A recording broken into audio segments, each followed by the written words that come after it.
Hello and welcome to this batch of lectures on major main topics, main themes in United States history. We're dealing with 1900 to 1920, roughly those time periods, and we're going to have three main themes for this batch. First, we're going to have the theme of overseas colonialism, how the United States really starts to set up colonies to establish a presence, although a small one, but a presence overseas, why it's doing it and how it's doing it. Then we'll get into this theme of progressivism, for how the first 20 years of the 20th century saw major reforms in American society, American politics, with the hope for progress. In fact, the concept of progressivism was so potent that a third political party, when it formed, called themselves the Progressive Party. And then finally, we're going to see the United States really enter the world stage, culminating in World War I, where the United States thinks it can be a major player in the world stage, and how this is part of the transformation of the United States from a kind of secondary figure in world history, ultimately by the middle of the 20th century becoming a primary player on the world stage. So first, let's start with overseas colonialism. Okay, the three main topics we're going to have there are the end of the frontier, this concept of the frontier, the importance and backdrop of European imperialism, and then a series of wars that start in 1898. So first, let's talk about the end of the frontier. Around 1890, a prominent American historian, Frederick Jackson Turner, said that with the frontier ending, and by frontier he meant the open spaces in the United States, the places where civilization had yet to been brought, where there weren't schools and markets, and where people could go, out and find themselves, could live, that area had been closed, that it no longer really existed. And he said American energy will demand a wider field for its exercise. And so with the wars against Native Americans coming to an end, with the lack of ability to kind of explore things within the continental United States, there's going to be this drive to push out. And so where will this energy go, and why is there this need for energy?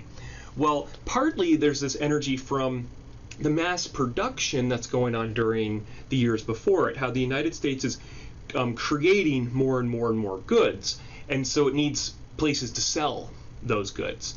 And so the United States wants to take its goods, the products that it's creating, and sell them to Asia, to Africa, to Europe, to the Pacific Islands.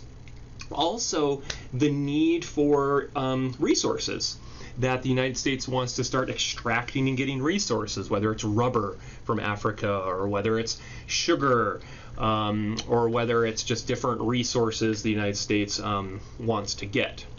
So a huge backdrop for this is the fact that Western Europeans are really gobbling up the world, much of the world, in part of its long age of imperialism, going all the way back to the age of Columbus around 1500. So if you see here, the British, for instance, the Great Britain is in kind of a purple color. Okay, so Great Britain is a small island nation. It still has jurisdiction over Canada at the time, but you'll see that not only does it have jurisdiction over Australia, but also major parts of India, and then you'll see the pink in Africa. Okay, look at Africa, notice the pink there. Notice that France has imperial kind of control or jurisdiction in Africa. Notice that Portugal has colonies there. Let's see, who else does? Germany does. You'll see one country that really doesn't, and that's largely the United States. In the middle of the 1880s, Western European countries had met and really divided up Africa for European imperialism, European jurisdiction, and the United States wasn't invited. They weren't invited to the show. The United States had purchased Alaska from Russia during earlier in the 19th century, right after the American Civil War, but largely the United States has been left out of European pushing into the world. And so the United States is looking for markets to sell goods, looking for places where they can get raw materials. And so by the end of the 20th century, the United States is kind of jonesing for those types of interactions. And then in 1898, they get their chance. And this is a map from 1898. It's not a map. It's a political cartoon from 1899, where it shows President McKinley, who's president at the time. President William McKinley here is standing from the United States onto Mexico into Central America, and it looks like he wants to build a canal, which we'll talk about, the Panama Canal, a little bit. But what I want you to see are these American flags. One here is on Cuba, one's on Puerto Rico, and then all the way over here in the Pacific are the Philippines. This is important because these are the last vestiges of the Spanish Empire. In 1898, the United States begins a war against Spain and the last vestiges of the Spanish Empire, and takes some jurisdiction, pushes the Spanish out, and then has its own kind of mini colonies, whether it's in Cuba and the Gulf of Mexico, or in the Pacific Ocean, the Indian Ocean, and the Philippines. And part of the reason you want these island places is you want coaling stations. You want to be able to have Hawaii, you want to be able to have Philippines, where you can have places where your ships can go and get refueled. And so in 1898, this war is very successful. The United States defeats Spain and then has jurisdiction over these smaller islands, but the locals there actually want self-rule. They want local rule. And so the local fighters end up turning from fighting the Spanish to then fighting largely the Americans. Now you'll notice this political cartoon shows that the whole point of this is to link the Atlantic and the Pacific through a canal through Central America. And so in order to enlarge Americans' ability to navigate the world, ability to send goods throughout the world, and that's what's happening and as the United States pushes out. But you'll see, just compare kind of the empires here. European countries are having these massive empires of influence, and for the United States, it's an island here, an island there, an island there, a very cold area that kind of nobody wants, and Alaska over there. So that gets us to about 1900. The United States is a secondary player on the world stage, getting kind of the areas that Europeans either don't want or can no longer hold on to. So now progressivism. Progressivism is a social movement, a political movement, starting around 1900, running to about 1920, that is really a response to what had happened in the previous 20 years, where there was so much production, there was so much immigration, there were so many changes that Americans looked around and said, well, we need to get this under control. And so progressivism is all about how do we wrangle all of this energy, all of this growth into a direction. And the main emphasis of these directions was to make the United States efficient, to encourage efficiency, to make the country stable, to bring stability to the country, and to have the country be safe, to really make it a safe place. So first, let's start with efficiency. Okay, efficiency. So during the years before 1900, there were all these, the growing businesses, producing more, building more, and a group of academics, a group of thinkers start looking at these business growths and saying, you know what, if we study business growth, if we study how businesses function, we can improve them. And a guy named Frederick Taylor was the most famous, and he published a book called Principles of Scientific Management, where he was trying to take science, the scientific method, and apply it to businesses. So he and people like him would go to businesses, and they would literally time, okay, here's how long it takes to do, this way, what we need, this task this way. This is how we do it this way, here's how long it takes. If we do it this way, how long it takes. And so they did all of this study of businesses and to try to make them the most efficient. At one point he wrote, the task before us then narrowed itself down to getting Schmidt, one of the workers, to handle 47 tons of pig iron per day and making him glad to do it. So how can we get this guy Schmidt to handle this maximum amount of pig iron, like work with this amount of pig iron, that's what you then transform into steel, and then to be happy to do it? Because if you have workers who are pissed off, who get hurt, who get sick, who don't want to work, well, they're not going to work very hard. And so efficiency gets applied through, it's called Taylorism or scientific management. Another approach for efficiency is broader, is that thing like the Panama Canal. Here you see a political cartoon of Theodore Roosevelt, stopping. So Theodore Roosevelt becomes president in the early 20th century. It says, held up the wrong man, where Colombia is trying to take money from the United States, but no, you're not, the United States isn't going to back down, where basically the United States creates an economic and a political scenario where we can get rights to a canal dug through Central America, the Panama Canal, where we don't control the country, but we have people there who, leaders there who will give us basically, give us jurisdiction over the canal. So the canal will make it more efficient to traffic between the Atlantic Ocean and the Pacific Ocean. And in the first 10 years of the 20th century, this canal is built, and the United States gets, good movement right of way through it. There's other forms of efficiency. Businesses start hiring administrators, politicians start handling administrators. If you're familiar with the novel Cheaper by the Dozen, not the weird movies, the novel Cheaper by the Dozen, it's published in 1948, but it's really a novel about where a guy tries to scientifically manage his family, and where he's basically like, what's the most efficient way we can do kind of everything.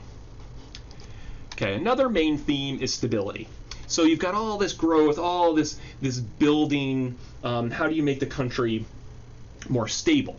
Well, here you have a photograph from school, and one of the ways, the idea to make immigrants more stable, to make the whole society more stable, is to Americanize people. And that means you teach them English, you teach them a particular form of American history, you teach them American customs, basically try to make people act in ways that where they can give up their immigrant pasts, and they can all kind of collectivize into this a kind of Americanization.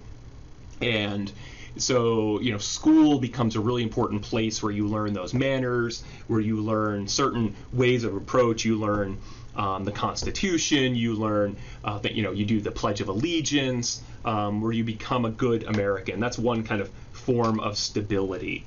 Another form of stability is through there's a series of constitutional amendments. The 18th Amendment to the Constitution outlaws alcohol use.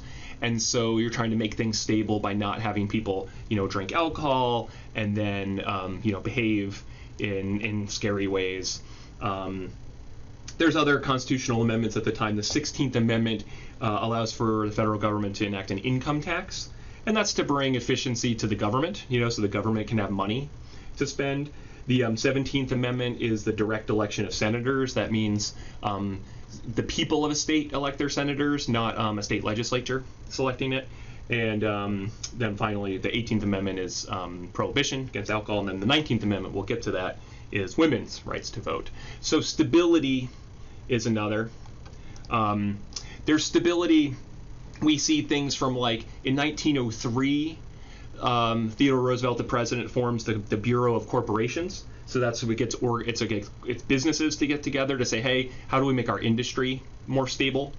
Under Roosevelt, there's the National Forest Service established, which is basically to get, how do we bring stability to extraction? So we don't want to destroy all of the forest, right? We want to make it stable. We don't just want to tear out all the trees. We want to know which trees we're taking out, how many acres. And under Woodrow Wilson, president from 1913 to 1920, we get the Federal Reserve Act, which creates basically an organizing body trying to bring stability to the economy. 1914, there's the Federal Trade Commission. And then during World War I, there's the desire for stability in some other ways, but we'll get to that when we talk about World War I. And then finally, safety.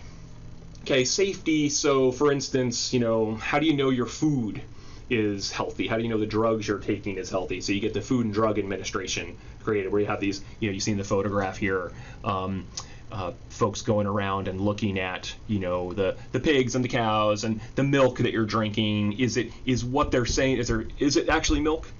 So there's the establishment of the Food and Drug Administration. There's other kind of organizing bodies like that.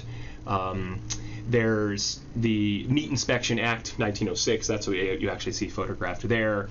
There's law for outlawing child labor in 1916. And so we see there's this push towards safety, and partly this push comes from books like people reading The Jungle by Upton Sinclair, where you realize you're eating rats or you're eating a piece of a hand that's fallen into a meat compressor or whatever. Then also for safety, you see to the upper right here, there's a photograph of a woman named Margaret Sanger, where she pushed for safe birth control, where women had, if they wanted birth control that was illegal, they were either getting these kind of very dangerous, scary abortions or using forms of birth control that could do a lot of harm to them. So she wanted to educate Americans. She wanted to make lawful various forms of birth control so that women could be safe and do it. And then you have a map here in the middle that has in 1920 where women could vote. This is right before the 19th Amendment, which said, basically states couldn't outlaw women from voting. So the yellowish oranges, women can't vote in any elections, okay, before 1920.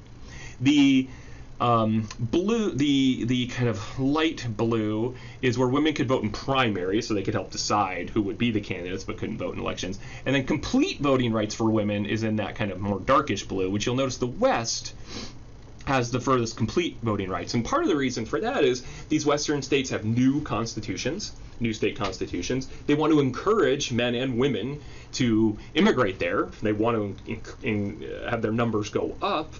And then these green states are women can vote in presidential elections before 1920, but they can't vote in any other elections. The 19th Amendment made it illegal for states to forbid women to vote in any election. So it basically allowed for women's suffrage. The idea behind this partly was equality, largely was for issues of safety. There was the concept, the idea that women were safer than men, would make safer decisions, and would want a safer society. And so with that, with the 19th Amendment, there was the idea that, okay, well, we'll make the country, safer in that way. And then when we get to World War I, we're going to see how efficiency, stability, and safety are going to be really important in how the United States enters the world stage. So more on that in the next lecture.